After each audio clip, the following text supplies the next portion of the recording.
అయితే లక్ష్మీనారాయణ గారికి 2 విషయాలు ఉంటాయి జాగ్రత్తగా గమనించాల్సింది ఏంటంటే, ప్రభుత్వానికి ఆదాయం ఏ రూపాలలో వస్తున్నది, పన్నుల రూపంగా ఎంత వస్తున్నది, గ్రాంట్స్ రూపంగా ఎంత వస్తున్నది, కేంద్రం నుంచి ఎంత వస్తున్నది, మిగతా రంగాల నుంచి ఎంత వస్తున్నది అన్నది ఆ వివరాలు అన్నవి ఇప్పటి వరకు కూడా సరిగ్గా లేవు అన్నది ఇంతవరకు కూడా ప్యానలిస్ట్ మాట్లాడారు, సరిగా లేవు ఒకటి.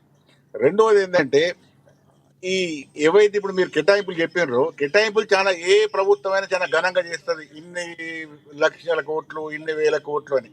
కానీ వాస్తవంగా నా ఉద్దేశంలో మాత్రం ఇవాళ కాంగ్రెస్ ప్రభుత్వం ఏ శాఖలకు ఇంత కేటాయించినామని చెప్తున్నారో దానిలో 50% ఖర్చు పెట్టినా కూడా నేను సంతోషపడతాను. మొత్తం కాదు, 50% కూడా ఖర్చు పెట్టే పరిస్థితి ఇవాళ రాష్ట్ర ప్రభుత్వానికి లేదు.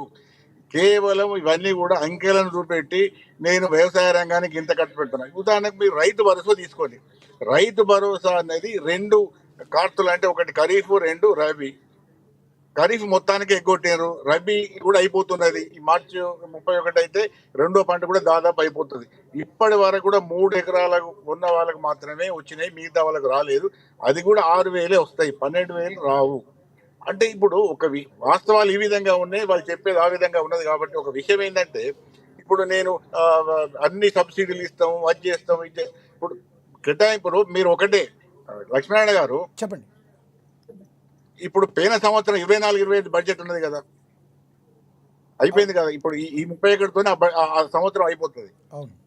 ఇప్పుడు ఈ పోయిన బడ్జెట్ లో ఈ కాంగ్రెస్ ప్రభుత్వం ఏ రంగానికి ఎంత ఖర్చు పెట్టింది అనేది అప్పుడు బడ్జెట్ లో చెప్పింది.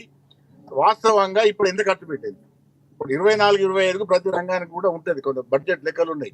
ఆ లెక్కలలో ఈ కాంగ్రెస్ ప్రభుత్వం ఎంతవరకు సఫలమైంది, ఎంతవరకు ఆ టార్గెట్ రీచ్ అయిందని చూస్తే చాలా మట్టుకు అది ఎక్కడ కూడా రీచ్ కాలేదు. చాలా మట్టుకు పెండింగ్లే ఉన్నాయి. కేవలం అవి 24-25 బడ్జెట్ అంకెల గారడే ఉన్నది.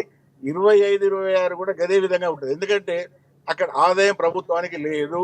ప్రభుత్వానికి ఆదాయం వచ్చే అవకాశాలు కూడా అంతంత మాత్రంగా ఉన్నాయి, పెద్ద ఎత్తున పెంచే అవకాశం లేదు. అందుకోసమే 3,05 కోట్ల రూపాయలు బడ్జెట్ పెట్టి రెవెన్యూ బడ్జెట్ ఎంత అంటారు, 2,25,000. అంటే దాదాపు 75,000 కోట్లు ఎక్కడి నుంచి పట్టుకొస్తారు, గవర్నమెంట్ చెప్పాలి కదా. 75,000 కోట్లు పట్టుకొస్తే తప్ప ఈ లెక్కలు ఏవైతే నేను వ్యవసాయ రంగానికి ఇంత పెట్టినా, పారిశ్రామిక రంగానికి ఇంత పెట్టినా, సేవల రంగానికి ఇంత పెట్టినా, లేదు మన వెల్ఫేర్ సెక్టర్, ఇవి రకరకాలు. ఇప్పుడు ఆ 75,000 కోట్లే రావాలి. నా ఉద్దేశంలో 2,25,000 కోట్లు కూడా ఈ గవర్నమెంట్కి రావు. నేను అనుకుంటే దాదాపు 1,75,000 కోట్లు వస్తే 25-26కి గవర్నమెంట్కి ఎక్కువ. ఇవన్నీ కూడా కేవలం పాపిరెడ్డి గారు ఇందాక రామ్మోహన్ గారు మాట్లాడుతూ ఏదైతే మీరు చెప్తున్నారో దానికి సంబంధించి శ్వేతపత్రం విడుదల చేయాలంటున్నారు. గత బీఆర్ఎస్ ప్రభుత్వం రామ్మోహన్ గారు చెప్పినట్టు అన్ని చేసింది అనుకోవాలా? ఇప్పుడు బీఆర్ఎస్ ప్రభుత్వం అధికారంలో ఉన్నప్పుడు కూడా మేము ఏ విషయం మాట్లాడినాం. బీఆర్ఎస్ ప్రభుత్వం చెప్పడానికి అంటే చెప్పడానికి చేతలకు అంటే వాళ్ళు చెప్పిన విధానానికి అమలు చేసిన విధానానికి కూడా భారీ వ్యత్యాసాలు ఉన్నాయి. అక్కడ కూడా బీఆర్ఎస్ గవర్నమెంట్లో కూడా వాళ్ళు చెప్పిన లెక్కల ప్రకారం వాళ్ళు ఫైనల్ గా ఇంప్లిమెంట్ చేసింది చాలా తక్కువనే. కానీ దానికన్నా కూడా ఇప్పుడు కాంగ్రెస్ ప్రభుత్వం పరిస్థితి ఇంకా దమనీయంగా ఉన్నది. వాళ్ళకన్నా కూడా వాళ్ళే అనేక ఉల్లంఘనలు చేసినారు, అబద్ధాలు ఆడినారు, చెప్పిన ఏం జరగలేదు. కానీ ఈ ప్రభుత్వంలో రెండో బడ్జెట్ వరకు చూస్తే 24-25 బడ్జెట్ లో వాళ్ళు పెద్ద ఎత్తున ఏ విషయాలలో కూడా వాళ్ళు డబ్బు ఖర్చు పెట్టలేదు. ఖర్చు పెట్టకపోవడానికి కారణం ఏంటంటే డబ్బులు లేవు, అక్కడ ఆదాయం లేదు. రెండోది 25-26లో కూడా వాళ్ళకి నేను ఇప్పటికి కూడా అడుగుతాను, రామ్మోహనే కాదు అందరు కూడా, వెంకరెడ్డి గారు కూడా అడిగారు, ఆదాయం ఏ రూపకంగా వస్తుంది, ఎంత వస్తుంది. ఇప్పుడు ఈ 2,25,000 కోట్ల రూపాయల రెవెన్యూ ఆదాయం కూడా ఎస్టిమేటెడ్ ఇన్కమ్ అంటారు. అది నేను ఎకనామిక్స్ ప్రొఫెసర్గా బడ్జెట్ తయారు చేసే వాళ్ళకి చెప్తాం. ఎస్టిమేటెడ్ అంటే 25-26 ఆర్థిక సంవత్సరానికి మాకు ప్రభుత్వానికి ఫలానా రంగాల నుంచి 2,25,000 కోట్ల రూపాయలు వస్తాయని చెప్పారు. కానీ ఈవెన్ 24-25లో కూడా గట్లే చెప్పారు, మాకు ఇంత వస్తుందని ఇదే దాదాపు ఇదే లెక్కలు చెప్పారు. కానీ వాళ్ళ అనుకున్న ఆదాయానికి వాస్తవ ఆదాయానికి మధ్య 50,000 కోట్ల రూపాయల డిఫరెన్స్ వచ్చింది. ఈసారి కూడా గదే డిఫరెన్స్ వస్తుంది. కాబట్టి వాళ్ళు మీరు అనుకున్న లక్ష్మీనారాయణ గారు మీరు ఏమి ఆశపడకండి.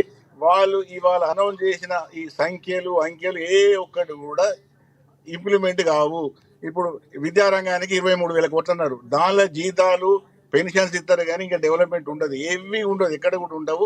అవన్నీ కూడా ఆఖరికి ఏమవుతుందంటే డబ్బులు లేక ల్యాప్సెస్ అవుతాయి. ఏ స్కీమ్స్ కూడా ఈ మాట ఎందుకంటున్నా అంటే 24-25 బడ్జెట్ ఎంతవరకు ఇంప్లిమెంట్ చేసారు రిలీజ్ చేయమని పేపర్. పాపిరెడ్డి గారు ఏదో అడుగుతున్నారు, వెంకటరెడ్డి గారు ఏదో అడుగుతున్నారు. నేను పాపిరెడ్డి గారిని అడగడం లేదు. నేను ఒక సమస్య ఏంటంటే ఇందిరమ్మ ఇళ్ల కోసము 12,571 కోట్లు కేటాయించిరండి.